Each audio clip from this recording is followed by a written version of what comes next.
Hello guys and welcome back to a new video. It's been a while since the last one. We had 2 straight profitable days on the show, then we didn't do a video for 3 days, and the next video is on the Thursday on a big slate. I'll be traveling tomorrow, and as you can see, I'm not in my office or at my parents' home. I am now at Vienna hotel trying to do this for you, and instead of usual 4 hours of research, I had only 2 hours to make this one.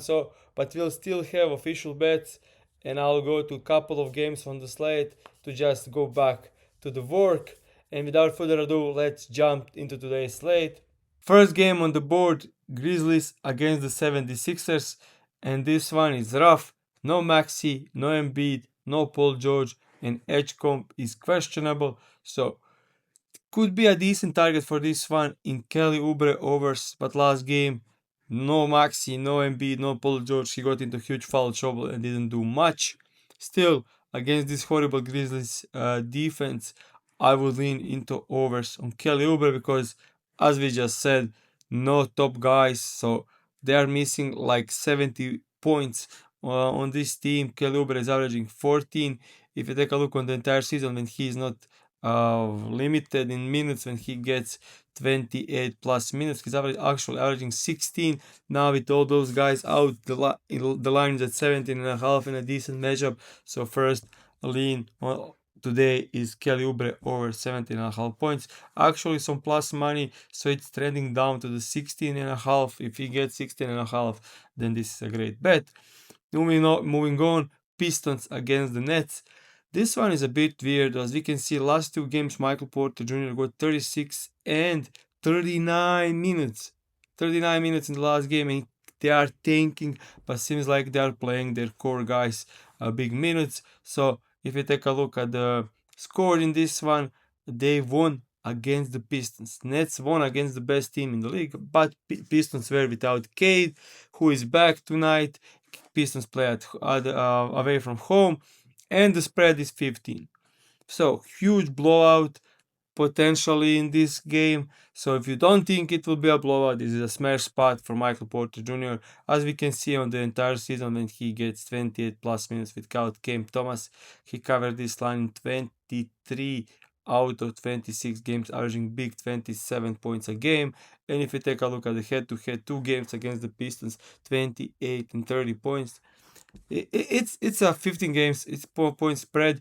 If you take a look at the games when he played less than 30 minutes, which is how many he gets when it's a blowout, he's averaging only 16 points a game. So this is basically projecting, is this game going to be a blowout or not? If not, Mike Porter Jr. a great bet. If it's a potential blowout, then this is not a great bet. As you can see, when he gets less than 30 minutes, he's barely covering. If you do like under 28, it's even worse, and that's how many minutes he got in the last blowout. So be careful of that one. This is basically just betting on, is it a blowout or not. On the other side, we have Cade line at 25.5. But matchup is not great. He played against them twice this season, covered in one, didn't cover in the second one. This one was 50 point blowout, so not much there. Moving on, next game on the board, the Wizards against the Heat, and we'll have official bet for this one, and it's Kelleher double. Yes, we are betting Kelleher to have a double. Price is great, plus 110 on FanDuel, widely available. And the key reason for this one is minutes trend. If you take a look at the minutes over the last 5 games, he played between 29, 32, 31 in the last game, 26, but it was kind of a blowout. So 5 straight games with 26 or more minutes. No Wiggins, no Pavel, which is huge. Without them, we can see he's averaging, if you exclude that huge blowout game, we can see that without them he's averaging 29 minutes, almost 30 minutes a game. Without Wiggins only, we can see that he got 26 plus minutes in every single game. So if we do entire season with for Kelleher, when he gets 25 plus minutes, we can see that he had double in 19 out of 29 games, 65% coverage, and now gets the perfect matchup, the best in the league against the Wizards. So we exclude the most difficult matchups he faced this season, and that's like against top 5 teams. it goes up to 79% win rate, and we have plus money in one of the best possible matchups without Norman Powell, without Andrew Wiggins. He could even get some blowout minutes if it happens. So, and maybe there is no huge blowout chance, even though the spread is 15.5, because Pavel is out, Wiggins is out, and on the other side, we now have Trae Young playing a bit more organized. Washington Wizards and Alex Sarr is back here, so they are kind of a bit better than they are usually. So maybe there is a chance for it to be a closer game. So first official bet, Calaway double, yes. Moving on to the next game on the board, Hawks against the Mavericks. This one is also huge spread. Hawks playing at home, 9 point spread, even though Cooper Flag is back for this team, for the Mavericks. He played last couple of games, last 3 games. He got 26, 30 minutes in a blowout, 30 minutes in a blowout, so he probably getting more than 30 minutes tonight. He could be in a great spot because these 3 matchups are not great for him, and he had 7 from 22, 7 from 23, and then 7 from 17. So horrible shooting, and he was still close to covering in much difficult matchups. So could be a lean there, maybe 19.5 all gone. PG Washington, someone that look at the last game, 31 minutes in a huge blowout. If you take a look for PJ Washington when he gets 26 plus minutes without AD on the team, we can see he's averaging 15 points a game. This matchup is great. They are bottom of the league against his position, and we exclude top teams against his position. He's now covering this in 76% of the games, averaging 15.8 points a game. Don't think he's playing 39, maybe up to 36. Then it's 13.9, Lions 20, almost 14 points average, Lions 12.5. So I'm leaning over, slightly leaning over, because the matchup is absolutely great for him. And that's it from this game. Quickly on, moving to the next game, it's Suns against the Bucks, and I'm targeting one thing against the Bucks the entire season, especially as of late, and that's they are defending the rim greatly. But in order to defend the rim great, they sacrifice catch and shoot. So if I take a look to Royce O'Neal, we can see that he scores 66% of his points catch and shoot, and most of them are above the break 3. And we can see Bucks ranked as second worst against catch and shoot and third worst against above the break 3s. They are also ranked 22nd against his position. Over the last 15 games, they are actually 7th worst defense and allowed the most catch and shoot. If you go look to the last 10 games, they are 4th worst defense and still allow the most catch and shoot. So this is a perfect matchup for Royce O'Neal, and we are going to make it second official bet on the show. Royce O'Neal over 8.5 points, wildly available -115 to -118. And let's now dive deeper into this. On the season, just straight away, no filters applied. Clearly, this line is 67% of the games. No Dylan Brooks, no Mark Williams. Grayson Allen is questionable for this one. But we get back Devin Booker. With Devin Booker, his points average improves, his hit rate improves. So let's now look at the expected minutes when he gets to play 24 to 34 against teams that are ranked below average in catch and shoot defense. Then, as we can see, he covered this line in 82% of the games, 19 out of 23 games with Devin Booker in the lineup with expected minutes and against teams who allow above average catch and shoot defense. And he's now playing against teams that allows the most catch and shoot threes in the league over the last 15 games. So second official bet on the show today, Royce O'Neal over 8.5 points. And before we move to the next one, I'm doing this from the hotel in Vienna. My girlfriend is waiting for me to hit some museums. So guys, I think this deserves subscribe and smashing that like button. And I just want to say, next video is not tomorrow but in 2 days, and I'll do standard video, and then later that day I'm thinking of doing another live stream, another live show before 2 hours before the games with Taiwan, the same as I did last time. It was very great experience. I really enjoyed it, and I think you guys did as well. So that's on the plans, and I'll tell you exactly the time in 2 days, so make sure to stay tuned. And let's now move to the next game on the board. And for the next game, we have Raptors against the Rockets. My Rockets are not playing that great lately. They lost blown out by against the Spurs, barely won against the Blazers, lost to the Golden State Warriors with no Butler, no Steph, barely won against the Wizards. So they are horrible. I don't know why they are even favorites here, especially not 5-point favorites, but it is how it is. Last game time they played Toronto Raptors, they won by 18. KD scored big, but they did well on him defense. He just made the buckets. Looking at Şengün that game, he kind of didn't shoot at all. They held him to only 8 field goal attempts in the entire game, which is maybe a good sign for an under, but I'm not betting it. Yeah, for this game, I don't think I'm not sure how the Raptors are going to defend KD and Şengün. If they set doubles, then this great matchup for like role players. If they don't set doubles and stay home, then KD should cook. Similar thing for the other side. I don't know how they defend Ingram or Scotty Barnes. Scotty Barnes has been playing like only 16 points average over the last 14-15 games, and head to head he had a huge game where he scored 31 points even though quickly Barrett and Ingram all played.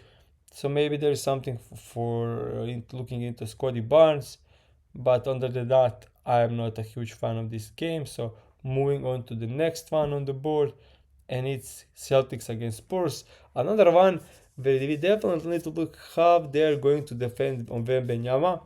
Knowing Mazzulla, he probably send a ton of help on Wemby and leave someone open.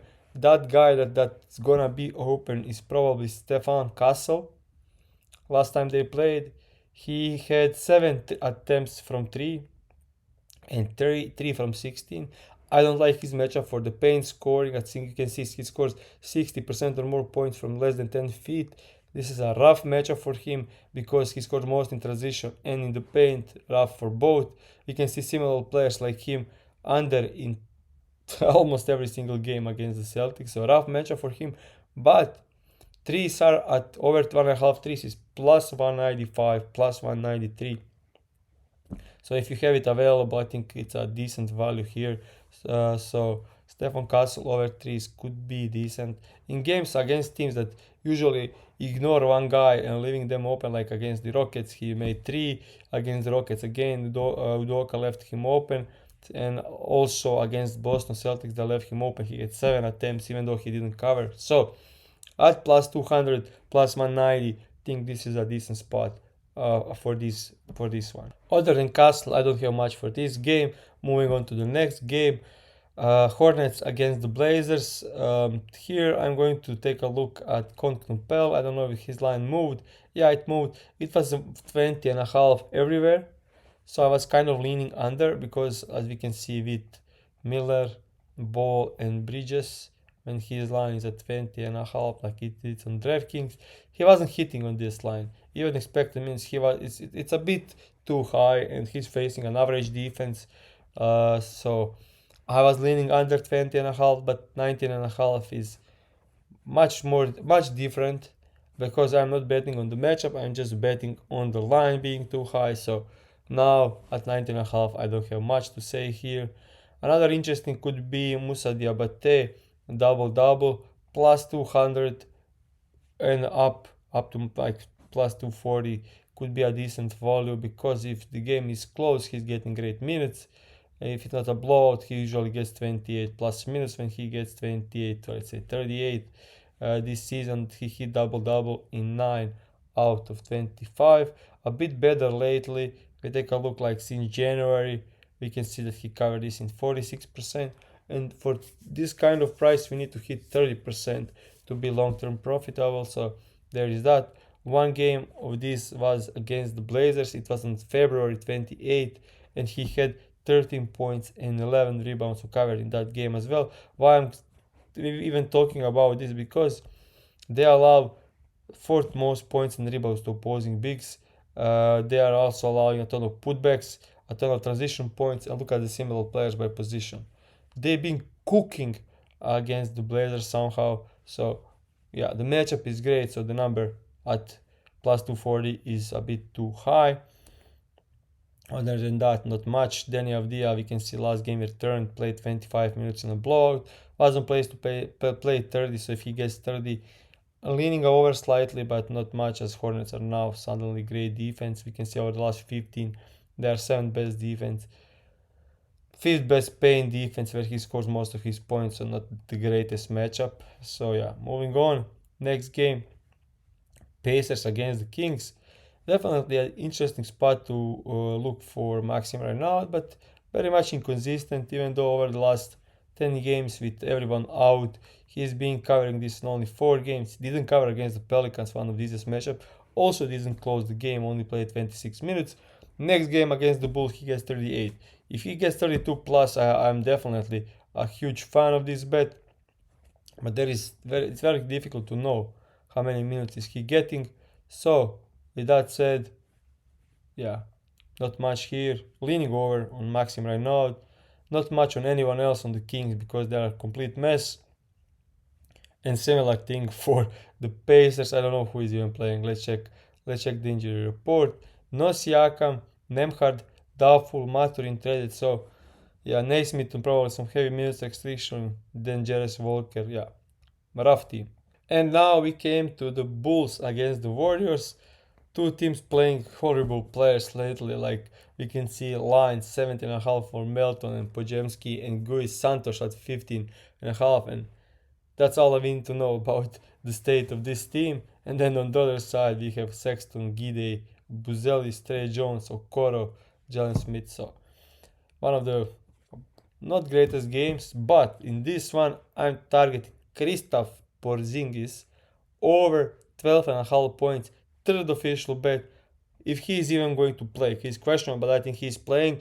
And looking at since being traded to Golden State Warriors, first game back in February he played only 17 minutes. Then he returned like 2 days ago against the Thunder, one of the most difficult matchups in the league. He played big 23 minutes and got up to 9 points against the Thunder. Missed all 3 threes, missed 3 free throws. Now gets the Bulls, this horrible Bulls defense. And now, like, if he has played in that game 23 minutes, he even closed the game. I looked for, he played 16th for like 4 to 5 minutes. And if that continues here, I could definitely see him covering this line. Why? Because if you take a look over the last, so like with Golden State Warriors 27% usage, with Hawks 26% usage, and overall over the last 3 seasons he's at 24.5% usage. So let's keep it there. So looking at also let's exclude last season playoff games, that was rough. So over the last 3 seasons with that kind of usage, he's averaging 19 points per 28 minutes. He's not playing 28 minutes now, but he's not even playing 30 minutes. But let's put it on some range. And he's playing 18 to 30 minutes. He's averaging 26 minutes, and he's averaging 17.7 points per 26 minutes. Let's now put it up like 18 to 26. Now he's averaging 23 minutes, and that's where I could see him tonight. 22 to 24 minutes if he's good to go. And in those minutes, he's averaging 16 points a game. And now he's playing the Bulls. Like, much above average matchup. By far above average matchup. And if you exclude just the rough matchups, when he played teams who are one of the best against his position, we exclude top 5 against his position. Now, with 18 to 26 minutes, he covered this in 82% of the time and averaging 16.8 points, playing 23 minutes. The minutes I expect him to play tonight. Looking at this season, when he gets between 18 to 26 minutes, he covered in every single game, averaging big 18 points a game. So third official bet on today's show, Kristaps Porzingis over 12.5 points, pretty wildly available at almost plus money, minus 1 or 2. So that's third official bet on the show. And now let's move to the last game on the board, Wolves against the Lakers. For the Lakers, questionable LeBron James. On the other side, Wolves are healthy. So for this one, mostly interested in Luka Doncic. If you take a look when Doncic gets expected minutes, which is, I would say, 30 to 42, On the season, he's averaging 34 points a game, now has 31.5 line. Without LeBron James, he's averaging 36 per game. Without LeBron, with Reeves, still averaging 36 a game. So if LeBron sits, he could smash. With LeBron and with Reeves, he is at 32.6 points average. And let's now just check some of the data. He is struggling. He is scoring most of his points, obviously, as a pick and roll ball handler and from free throw line.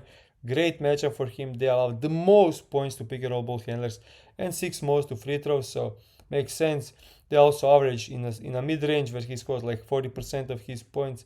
And let's take a look over the last 15 games. They are ranked 20th, like 10 most pull up points, and he scores 62% of his points from pull up. Similar players, Harden, cook them. We say look at Jamal Murray, cook them. Maxi, cook them. Quickly, cook them. So lately, Wolves have been giving out a ton of points to similar players like Luka Doncic. And if you take a look on the entire season, when he played against the Wolves, he scored 49 points in that game. No LeBron James, Austin Reeves was in. But look at the usage, guys. 46% usage. Like 19 free throws and 23 field goal attempts. Insanity. So let's take a look this season when he gets usage above, let's say, like 38%. Luka Doncic with above 38% usage. He had 47 in that game. Just with above 38%, he is at 38 points average. If you move that to 40% or higher, he now covered in every single game with 42 points average. So last lean on the show, Luka Doncic over 31.5 points. Huge slate, couldn't cover all. We have 3 official bets, and hope you guys join me on Thursday on the show and on the live show later. See you then.